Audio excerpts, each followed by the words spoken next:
Donc bonjour aux personnes présentes. Comme je disais tout à l'heure, c'est vrai qu'en cette période de rentrée, on ne s'attend pas toujours à avoir une grosse affluence sur les webinaires, hein. C'est compréhensible aussi, c'est des périodes de reprise. Donc merci d'avoir pris le temps de vous libérer.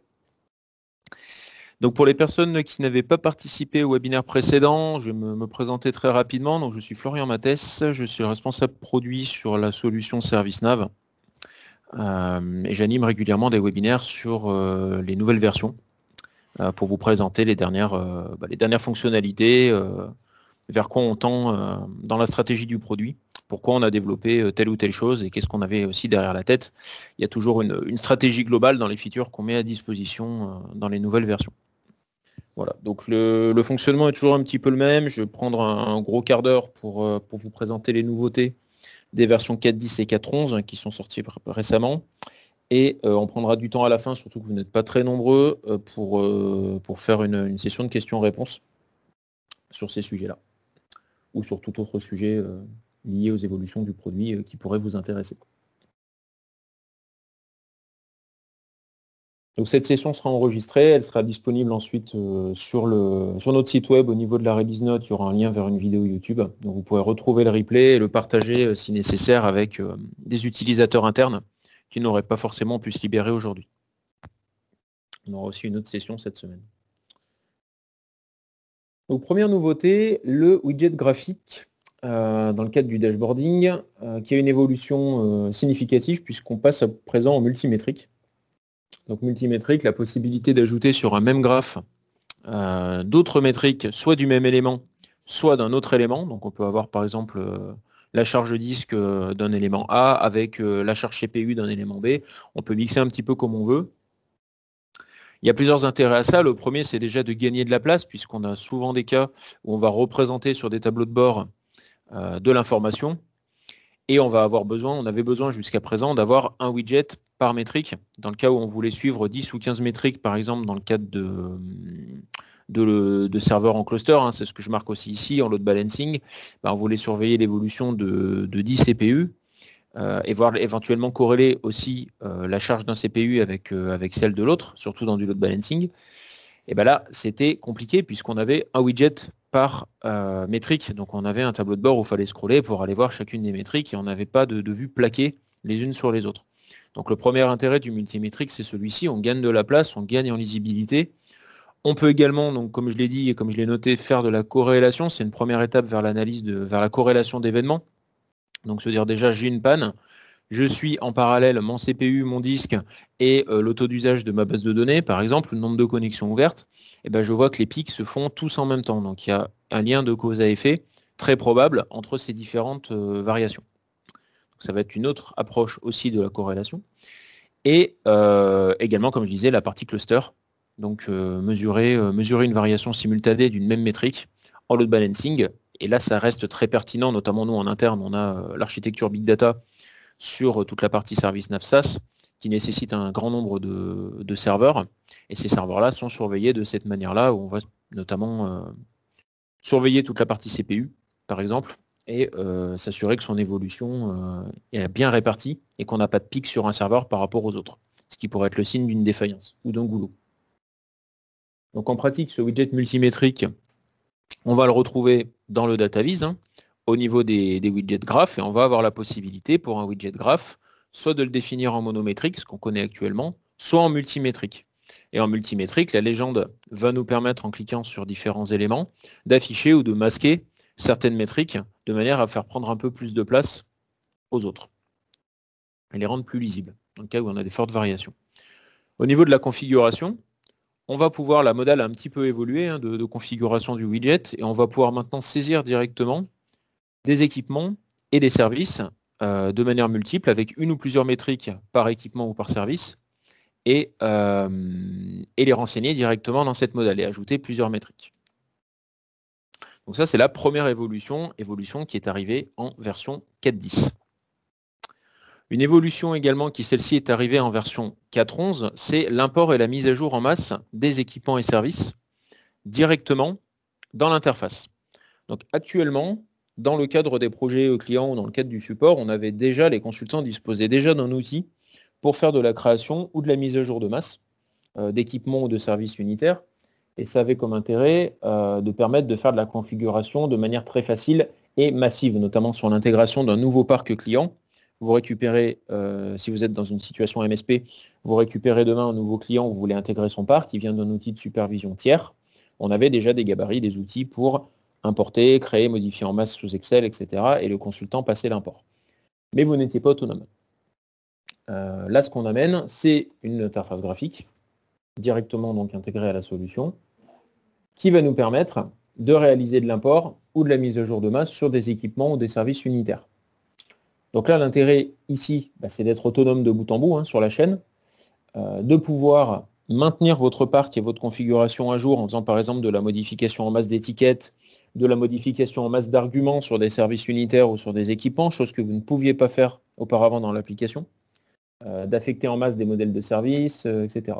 On va avoir beaucoup de possibilités de personnalisation là-dessus, puisqu'on va pouvoir agir vraiment sur l'ensemble des champs, des entités, équipements ou services unitaires.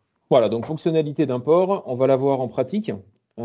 Fait important également, cette fonctionnalité, elle fonctionne en mono et en multi-client, ou en multi-site. Donc si vous êtes dans votre arbre au niveau de ServiceNav, vous pouvez vous mettre à la racine, quel que soit le nombre de sites ou de clients qu'on va retrouver en dessous.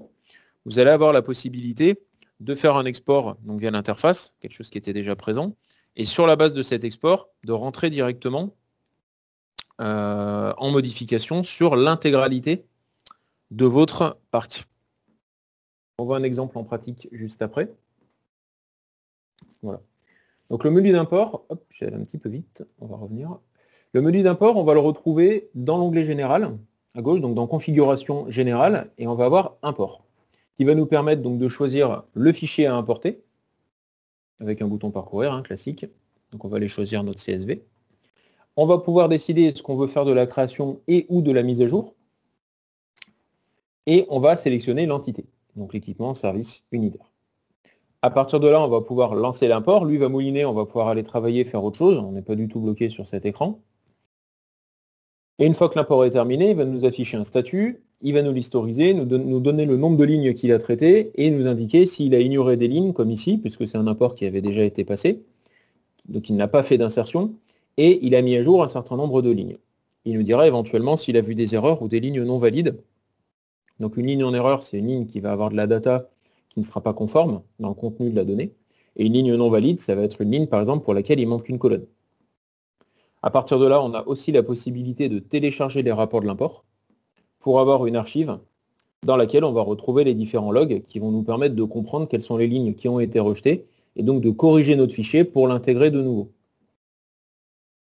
On est également en train de travailler, ce ne sera pas sur la 4.12, donc ça ne sera pas sur la 4.11, donc je ne vous en parle pas encore, ça arrivera en 4.12, sur une fonctionnalité de rollback qui nous permettra, après insertion, donc après création des éléments, d'annuler l'insertion et donc d'effacer en fait les lignes nouvellement créées dans le cadre où on se serait trompé, par exemple. Donc ça nous donne un filet de sécurité supplémentaire. Autre nouveauté, l'intégration avec Manage Engine. Actuellement, ServiceNav propose, ça fait partie de nos fonctionnalités importantes, l'intégration avec de nombreux ITSM, donc de nombreux outils de ticketing, pour faciliter la création de tickets sur un acquittement.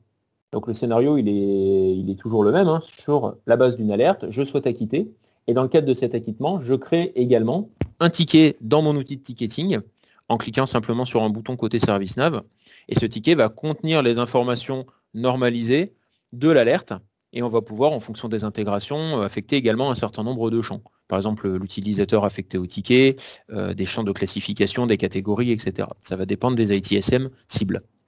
Donc l'objectif est toujours le même, une réduction des coûts, puisqu'on passe beaucoup moins de temps à créer des tickets, une optimisation des ressources, pour les mêmes raisons, une plus grande satisfaction utilisateur. Pourquoi? Parce qu'on est beaucoup plus proactif, on va créer des tickets souvent avant que l'équipement soit en défaut, que le service soit en défaut, puisqu'on peut créer des tickets sur du warning.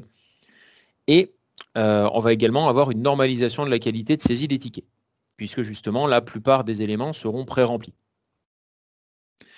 On propose désormais cette intégration avec un nouvel ITSM qui est Manage Engine, et qui va fonctionner d'une manière similaire aux intégrations déjà existantes.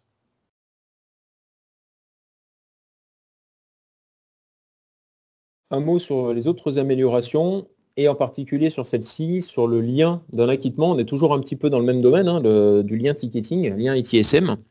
On a développé pour l'instant pour Artis 3.0 et ServiceNav Customer Care, et demain sur les autres intégrations à ITSM, puisque c'est quelque chose qu'on souhaite généraliser, la possibilité de lier un ticket existant avec un acquittement. Donc le scénario, il est le suivant. J'ai une première alerte que je vais acquitter, sur laquelle je vais créer un ticket, et par ricochet, par effet de dépendance, je peux avoir d'autres alertes sur potentiellement d'autres équipements, sur d'autres services qui sont à première vue pas liés avec l'équipement qui a le problème, mais en pratique le sont. Je le sais, de par mon diagnostic.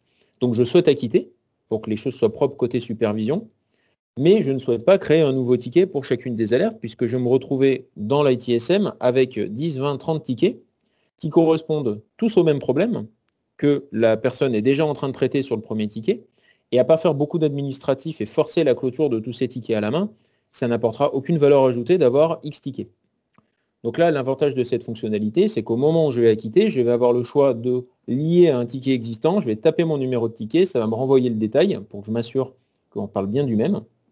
Et à partir de là, l'acquittement va être lié à ce ticket-là et on va le retrouver également dans l'historique de l'élément, sans avoir besoin de créer un nouveau ticket. Donc là, l'avantage, il est évident, hein, c'est du gain de temps de saisie et de la traçabilité, puisque on sait que les alertes, sont reliées au même ticket, donc au même problème, à la même route causée.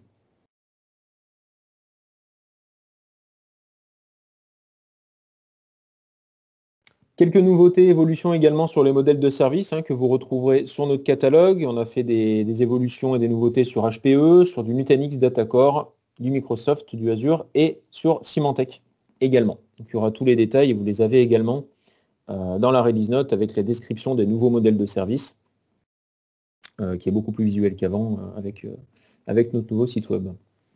Vous retrouverez également tout le catalogue à jour.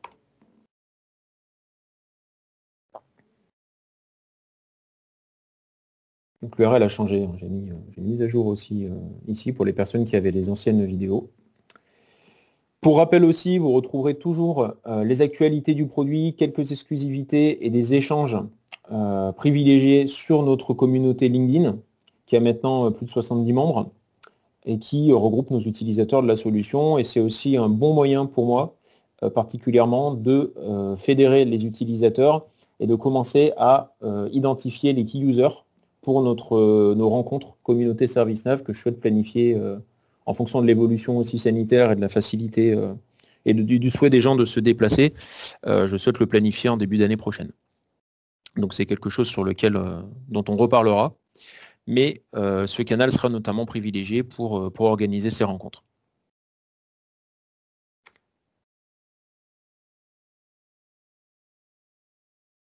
Je vous remercie pour votre écoute et je suis à votre disposition si vous avez des questions.